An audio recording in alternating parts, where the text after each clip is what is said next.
If you'd like to make your NFL games a little more interesting, you've come to the right place. It's the Even Money Podcast with Ross Tucker and Steve Fezzik.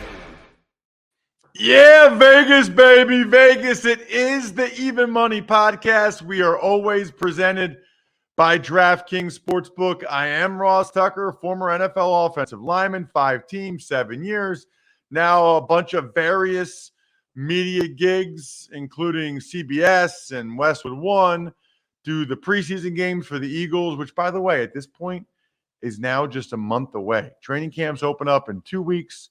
First preseason games a month away. It is bananas how fast everything is going. Before you know it, Steve and I will be making our picks each and every week in the NFL, which we love. We've done very well. It's probably why we have so many listeners, so many people that watch us, youtube.com/Ross Tucker NFL. And we are very fortunate to have the best grader in the business.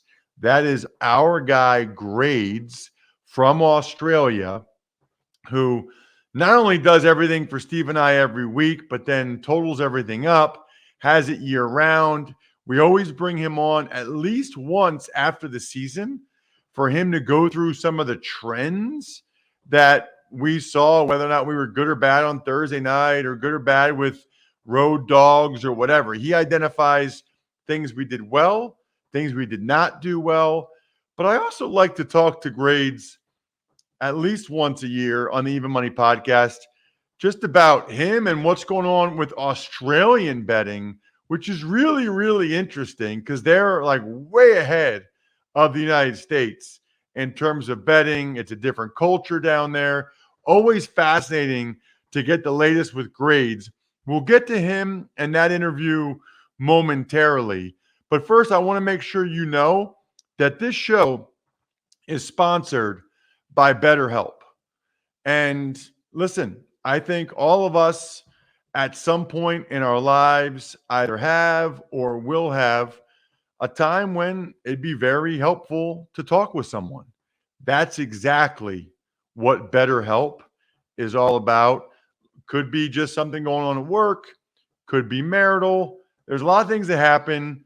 And one thing that's really been beneficial in recent years is there's been such a better understanding of mental health. And that's really what BetterHelp is here for. If you're thinking of starting therapy, give BetterHelp a try. It's entirely online. It's designed to be convenient, flexible, suited to your schedule. You just fill out a brief questionnaire to get matched with a licensed therapist and switch therapists anytime for no additional charge. Let therapy be your map with BetterHelp. Visit betterhelp.com/even today to get 10% off your first month. That's BetterHelp, HELP, help.com/even. Bring in Grades. All right, our guy, Shaun Grady. Grades is back with us. Wasn't enough when we talked to him after the season. We needed to talk a little bit more. We don't have Steve right now, Grades, so it's just you and I. I wanted to start. Steve had a question he wanted me to make sure I asked you. He said, how is it possible that 45-point favorites in Aussie rules football lose outright? How is that possible? Well, I think a lot of it, in terms of the footy codes, so that's one of the three. So Aussie rules is not the dominant code where I am. That's more down in the southern parts of Australia. But, there's such high point scoring games. You can have games that, have 200 points scored in the game sometimes. And, bad weather, the variance is so much that you could have games where you have a total of 70, 60 points in the game. So the wild variance between the scoring in those games is probably what's going to undo you most of the time. Rank the popularity of the different, football/rugby codes in Australia nationally, or I think it's very regional, right? Yeah. So as much as it pains me to say, number one would be Aussie rules, because that does come up into the East Coast where I am in New South Wales, but it's very dominant in Victoria, South Australia, Western Australia. So it would probably be number one. Number two would be rugby league, which is the sport I follow in what is the NFL off-season. It's a winter sport, but it's predominantly New South Wales and Queensland, so the east coast of Australia and heading up a bit further north as well. Rugby union kind of has its own niche market. There's people who really like rugby union, but it kind of struggles with popularity these days. Australia hasn't been terribly successful. The local teams aren't terribly successful at the moment. So it's losing followers at a rapid pace. But I believe the Rugby World Cup's this year, so they are getting a little bit of momentum. And then after that, you have all your other sports. So even though I really like our local soccer team, the soccer league here is quite small in terms of everything else. But really, when it's summer, it's cricket over here. So it just dominates the sporting cycle. Cricket does. Oh, yeah. Cricket is... we have the Australian teams over in India at the moment having a tour. So they're playing test matches. So those are the 5-day matches. And, lots and lots of people are invested in that. So people will be staying up late to watch the Australian cricket team playing in India. Yeah. Which is the code that they use for like the Rugby World Cup? So there's the Rugby World Cup, which is rugby union. So that's a bit more worldwide than rugby league. So that's later in the year, but they're generally what you find is rugby league is the kind of sport they go to when they're showing, when they want to show the big hits, and it's probably, the biggest physical contact. And, when they want to drum up some support in the US, they play clips of our state of origin contest, which is a bit like, the Pro Bowl in terms of it's the best players from two different groups, but we have New South Wales and Queensland. So it's two different states, but it actually means something. So it's like an all-star game, but it's, apart from winning the whole comp, it's about as passionate as people get for their state to beat the other state. That makes sense. What so now that the NFL season's over, what do Australians bet on in the off season? So we've got rugby league actually kicks off tomorrow, the season over here. Aussie rules will be in a couple of weeks. It's probably a good thing Steve's not with us at the moment, because what really comes into play is people love what we call them same game multis here, or same game parlays, the type of bet Steve hates, needle in the haystack kind of stuff, people multiing things that don't correlate together to get those massive odds. They are huge over here.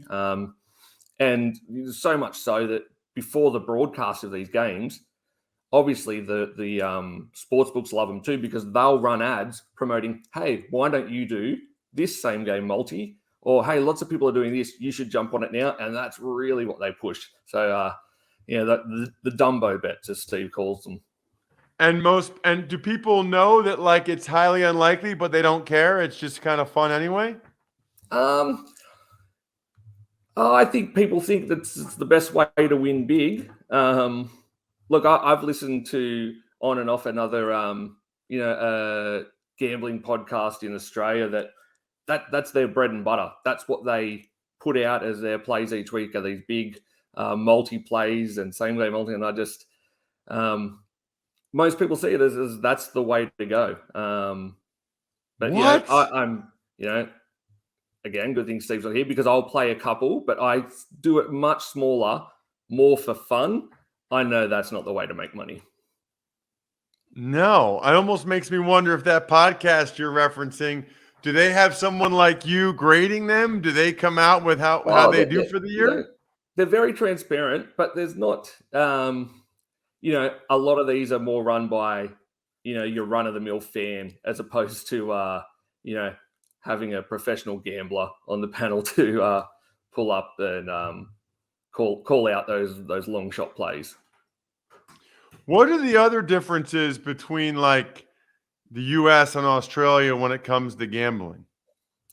One of the big ones I've noticed, okay, so sports gambling and gambling in general has been legalized forever here and it's been very easy. Everyone, since they're 18, basically has their account and they can be gambling on their phone, wherever. One of the big changes, there's my boy Noah, who's just walked behind us, is we don't have the promos that are on in the US at the moment. Seems so we've had a lot of them banned because it's technically illegal to induce someone to do some online gambling or to bet on sports or racing. So we don't have the we don't have those great promo offers that were maybe around in the US at the moment. Maybe we had them 5 to 10 years ago. They're kind of gone now. And when, you can still find these good offers of, matching deposits. But when they do come along, people sort of jump on them and everyone jumps on them. There was a famous one in Australia last year. So we have one big horse race, the Melbourne Cup, every year. A new bookmaker came on the market and they were offering every single runner in the race. They'll give odds of 100 to 1. And it was every single horse out of the 24. I would struggle to find someone who didn't jump on that. So someone who they gave you 100 to 1 on every horse?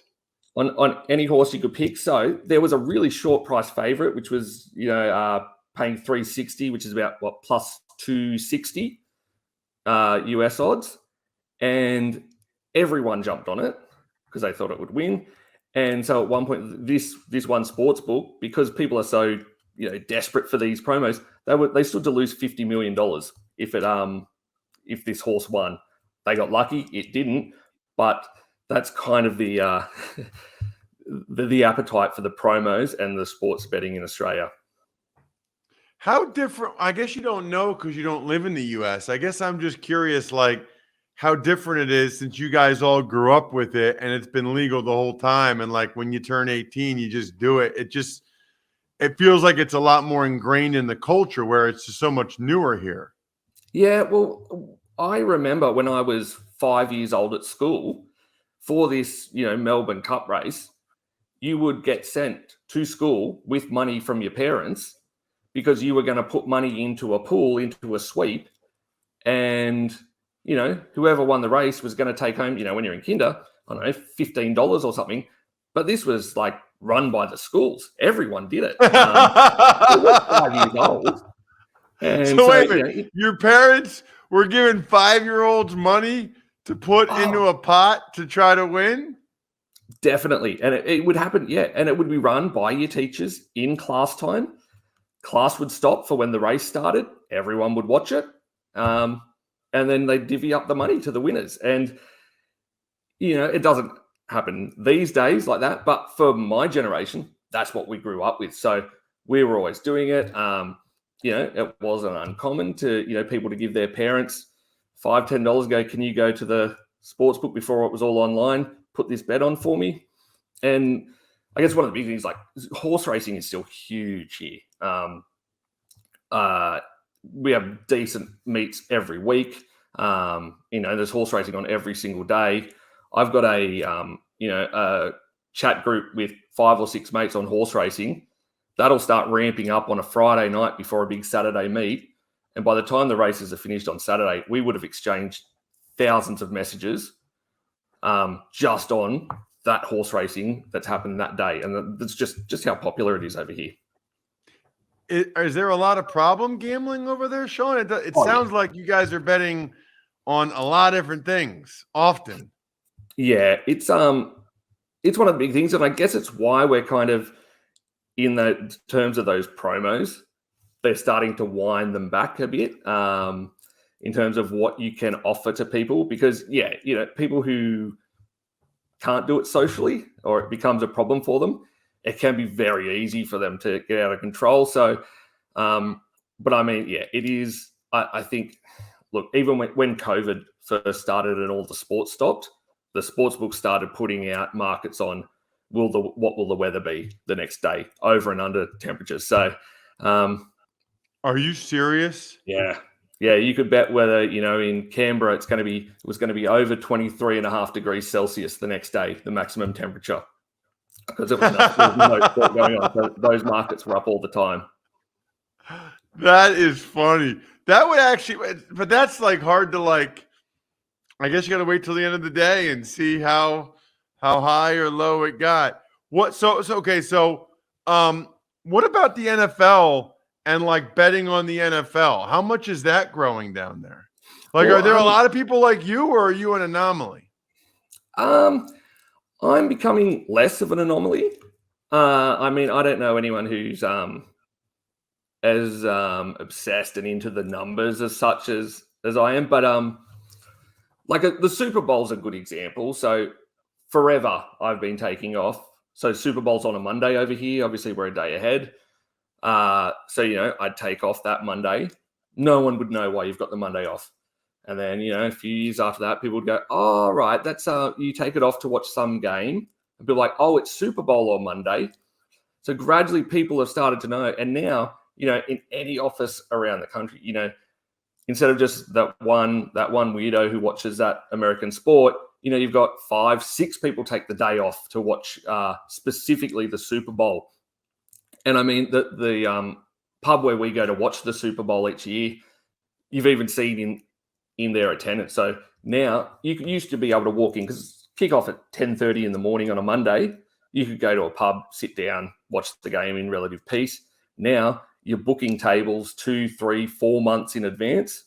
If you haven't booked a table, you're not sitting down, you're not seeing the game. And I think as well, to go along with that, it's not just the people keen for a Monday off work. Generally people, you can now have those pub arguments with people over a holding penalty or a pass interference, because more and more people are actually understanding it now. It's not just, a reason not to work on a certain day, but there's a lot more knowledge of the game, and a lot more fans, not people following through the season. Like people like Jordan Mailata has really helped that as well. There's a lot of Eagles fans around since he's come on the scene. They need to send a game down there. They need to have an NFL game down there. There was a couple of years in a row where they did a college game. They kicked off the college, and it was huge because it was the only football we could see. So everyone went, and it became a bit like those London games where it was a bit of a festival. Everyone was in their different NFL shirts, and you could see all the fans together. But they would sell out a game. They could send a preseason game, and they would sell it out here. Do you would you watch the NFL if you couldn't bet on it? Yes. In other words, like I guess I'm curious how much you like the actual sport versus just how much fun it is that time of year to be able to bet on something like that. No, it's definitely being a fan first. Because I mean, I started watching little bits probably in the early 90s. My dad is a Bills fan. So I remember as a 6, 7-year-old, him watching a few unfortunate Super Bowls, watching the Bills lose. And I don't even know how he got into it. Being like, he was it was very rare to find a NFL fan in the early 90s, but that's where I started. So it's probably still one of my favorite sports to watch. So even without the gambling, I would still watch it. So it's enough. I could not have a bet on, and I would still be getting up at 4 a.m.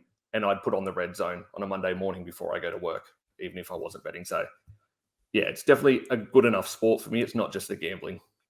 Is that when the 1:00 Sunday games start, 4 a.m.? It shifts throughout the season when daylight savings starts and finishes for each of us. So start of the season, it is 3 a.m. wake ups for me on Mondays to start watching. Then it shifts to 4 a.m. By the end of the season, it's only a 5 a.m. wake up to watch the 1 p.m. games. So wait a minute. So do you watch until you have to go to work? Yeah. So and then what do you do when you're at work? Just like follow it on your phone? Well, I was going to say I obviously work while I'm at work, but Yeah, I have it playing. If it's not something I particularly want to watch, I might try and find a radio stream. So occasionally I'll work around and try and find whatever game you're covering, and I'll listen to that while I'm sitting at my office, and just listen to the audio. The alternative is, say I'm a Packers fan, so if there's a good Packers game on and it's the Sunday night game, so that's basically a midday kickoff for me, busiest time of the day, I'll have to basically shut everything off if I want to watch it that night. So there'll be no social media. Basically, we'll try and stay off the internet. I won't look at any messages or anything, just so I can come home. Then I'll watch it at 6 o'clock at night. Wow, man, that is dedication. My man, Shaun Grady, thank you so much again for everything you do for the show. Great to get you on a second time this offseason. Thank you so much. Not a problem, mate. Absolute pleasure. Awesome conversation with my boy Grades. Always love talking beer with Grades because I like taking things to the next level by drinking some Labatt Blue Lights with friends, live life to the power of we. I would love to have some Labatt Blue Lights with Grades at some point. That guy is awesome. Always enjoy responsibly beer. Labatt USA, Buffalo, New York. You know who else is awesome? Jack Connell is awesome. And Jack, I figured since we're doing kind of a hodgepodge episode today, where we got a lot of insight from Australia, kind of decided to give Fezzik the week off. I am curious. How old are you? 22. Okay. What's it like for 22? I think I've read that your generation, are you generation what? Z? What is it? I think it's Z. I don't know. I've never caught up with which ones are which between millennials, Gen X, Gen Z. I always get confused by it. But it's like the people born like 97 to 2003 is like. Anyway, I think you're Gen Z. And supposedly Gen Z does not like watching sports on TV as much as older people do, but they do like betting. Is that what you found? I don't know about watching TV less, but I mean, they definitely bet a lot. It's easier for me to name the people that don't bet amongst my friends and the people I know than those that do. It's different. It's not like the Steve aspect of it. It's very like team centric, parlay centric, popular game based. That's really interesting. So that many of your guys are doing it already? Pretty much my entire friend group does all the time. How did that start? I think a lot of it is once they turn 21, a lot of them are in college and they just wanted easy money. And I think the biggest thing that drew a lot of them in, especially myself, was a lot of these mainly DraftKings, like the $20 free bets. You get like $20 free bets on whatever. And I think that's the kind of what drew them in. It's like, oh, we can make so much money off this. And it makes games fun. Like you go to Phillies games, Eagles game, whatever. Like you put $10 on the Eagles, it makes it more enjoyable to watch, stuff like that. Yeah, unless they lose. I mean, you're already at the game. Speaking of DraftKings, by the way, they are by far the best place to play best ball. Are you kidding me? With this $10 million in guaranteed cash prizes up for grabs. For a limited time, you can join DraftKings' largest best ball contest ever. Get your first entry back in DraftKings dollars as soon as the draft is finished. Just make sure you use the code Ross. Each week, you'll automatically rack up points from all your top scorers. You don't have to drop people, worry about injuries, inactive, any of that stuff. What are you waiting for? Head to the DraftKings app, sign up with code Ross, start playing best ball today. Join the DraftKings $10 million best ball tournament, and you'll get your first entry back in DraftKings dollars only on DraftKings with code Ross. What a fun show. Got to talk with my boy Grades about what it's like betting in Australia these days. Got some very interesting insight from you, Jack, about your generation. Love it. We'll get back to it with Steve next week. We're going to start to look at these preseason games, believe it or not, next week. They'll be here before you know it. Other than that, good luck, everybody. Hope you guys win some money this week. Thanks for listening to the Even Money Podcast. Make sure to also subscribe to the Ross Tucker Football Podcast, The Fantasy Feast, Business of Sports, and the College Draft. All available at Apple Podcasts, rosstucker.com, or wherever podcasts can be found.